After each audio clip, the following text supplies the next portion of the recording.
I, 28M, found evidence my wife, 27F, was having an affair on Easter Sunday. The next day I confronted her with irrefutable evidence. I left and have not spoken to her, nor do I plan to. We are divorcing. But I feel like even that is a pointless gesture, as utterly destroyed as I am. My wife and I had what I thought was the perfect relationship. We were best friends and seemed to benefit each other in a multitude of ways. We grew up together and dated our last 2 years of high school all the way through college. Physically, we were each other's first everything of a storytime nature. We attended the same university in different fields of study and married 2 years after graduation. We moved to a major city near our hometown to be near our families. I got a job as an engineer making a very decent salary with benefits. She got a job teaching at a high-profile private school which she loved. Together we made great money, so we always spent so much time together. We traveled. We dined out frequently and every night felt like a date night. Even among a group of friends there was always the two of us together. We were so stupidly happy they could have put our goofy love grins as the sample photo in picture frames for sale.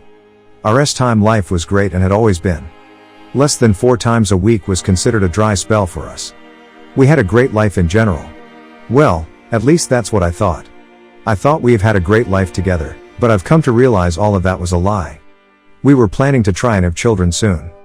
This totally blindsided me. I cannot stop crying.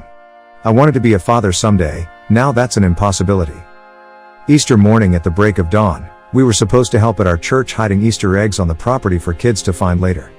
We got up and threw on some clothes without showering before driving to the church together. We groggily helped hide obvious eggs for the small children and more secretive eggs for the older kids later that day. My wife took many pictures on her phone of us as well as many members of the congregation. We all ended up having coffee and donuts while conversing before heading home. I'd driven to the church, but I got my wife to drive us home. She commented she was going back to bed for a few hours when we got back. I wanted to preview the college basketball championship game the next night, because my father was a Baylor graduate. We'd brought my wife's iPad along, which I used all the time like it was my very own. I never expected to see anything, and she didn't anticipate it showing me anything. I'm not very tech savvy. So, I still don't know what happened exactly. But I was reading an article as we were walking into the house. In the lower right corner, an icon appeared that said something about photos, then picture after picture appeared one atop the other. I don't know if my wife's phone was syncing to the iPad or our Wi-Fi. Again, I'm at a loss. I saw the pictures were the ones my wife had just taken minutes before outside the church, so I continued reading. Suddenly a few pictures flashed by that looked like they contained nudity, which was very out of character for my wife. I tried tapping on the pictures to go back. But it was like the photos weren't on the iPad, it just showed each one to me for a split second. I opened the photo file on the iPad, but nothing remotely pornographic was stored on the iPad that I could find. I realized none of the photos taken at the church were on the iPad, yet I'd seen them flash by. My wife went into the kitchen and got a bottle of water to take with her as she headed back to bed. I watched her walk up the stairs, and for the first time in the history of our relationship I felt like she might be hiding something from me. I searched every file I could find on the iPad hoping I could find what I'd seen. But I eventually realized to ease my mind I'd have to check my wife's phone. I walked upstairs and found her sleeping soundly in our bed. I grabbed her phone off of the charger and took it into our bathroom. We'd never had an open or closed phone policy. We just used each other's devices at will with nothing to hide. So, discovering her passcode had been changed made my heart nearly stop. I tried it again and again at different speeds. No doubt, it had been changed. My eyes welled up with tears just knowing my wife was probably hiding something from me. It was a sign that there was something unknown to me that I truly needed to know. I walked back in the bedroom and placed her phone back in the charger. Part of me wanted to believe I was crazy or that I just thought I saw something risque, but my mind was playing tricks on me.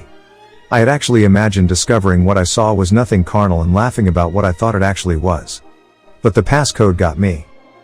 I tried acting as normally as possible. She knew me better than anyone, so keeping all emotions welled up while at the same time being sneaky was difficult.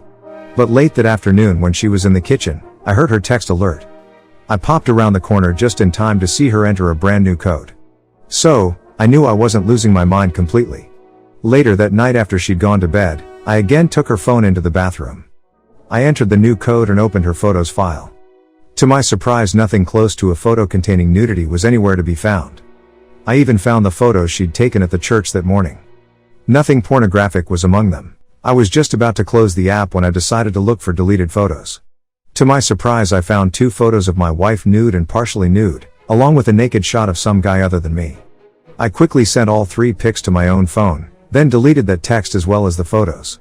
I placed my wife's phone back in the holder, walked to the downstairs restroom to make less noise and vomited like I'd been given ipecac. I'd never seen either picture of my wife before. She didn't do that sort of thing, and I didn't really desire it. I could always have her to myself soon enough given the next opportunity, and I already knew how beautiful she was naked. We just felt like photos like that could always come back to haunt people. She and I were too united as one, we had no need to share our intimacy with the world. Or so I thought. I sure didn't know who the guy was in the picture. I looked at it and felt anger even having no idea who he was or if my wife knew him in any way. After I stopped hurling my guts up, I laid in the floor and cried like a little child. I had never cried harder in my life, but I just knew something was wrong, I could feel it. I got a few hours of sleep next to my wife before I had to get up to go to work. Every project I was working on got put on hold as I researched how to recover texts from a phone. As it turns out, since the plan we had was in my name through my employer, I could access every message and pic sent via text. Long story short, I recovered raunchy messages, selfies, and yes, even pics and video together, all there. I could say I went and vomited again, but it was dry heaving. I'd gotten rid of the last thing I could throw up at 2 a.m. I went down to my car and cried so hard I thought my eyes would bleed. I couldn't imagine the nightmare I was living was real. But I knew instantly everything with my wife, my best friend, was over, and every dream I had was gone. I yelled primal screams of rage. I was thankful she wasn't there at my moment of discovery. I didn't know what I was capable of, and I didn't want her to see me like that. I couldn't think what to do, where to go, who to call. I was just in shock, and the person I would have turned to at a time like that was the very person who had destroyed me. I stopped crying and just sat there in a complete daze, unsure what to do, but certain I didn't want to do anything. I knew what had started off as an unproductive morning was certain to be an unproductive day. I went back inside, met with each team member on the company project we were doing, then left work. I didn't even want to look at my wife, so I certainly wasn't going to go by her school to confront her. I just drove around for hours in shock. I went from tears to rage and back again. The evidence was overwhelming and undeniable. I thought of emailing her and both our families all the information I'd found and then driving my car off a ravine. I truly didn't want to continue living, and I certainly didn't want to deal with the confrontation to end our marriage once and for all. My wife usually got home a few hours from work before I did. So, I parked down the street from her school to see where she went when she got off from work. I had it in my mind from what I'd found she'd probably head to her lover's house for a quickie after work. But she left and went straight home, oblivious I was following her most of the way. I'd printed out pages and pages of texts and pictures at work to show her what I knew.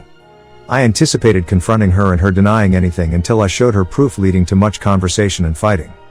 I didn't want that. I didn't want to ever lay eyes on her again, talk to her, or be in her presence ever again. Those pictures in particular ended all love I ever had for her in an instant. In fact, in the course of a day I went from loving her more than I knew it possible for a human to love to hating her with every fiber of my being. How she could do to me what she did was mind-boggling. We were done the second she cheated. I was just the last to get the memo. My mind was all over the place. I just wanted to go into the house, pack a bag and leave without seeing her or saying a word if possible. When I walked in the front door, she was sitting on the couch, texting. She may have been texting her mom, her sister, most anyone, but I knew she wasn't texting me. And that day I'd learned the odds were high she was busy doing more things that could cause me more pain. Thanks you for watching. Everyday New Movies. See you soon.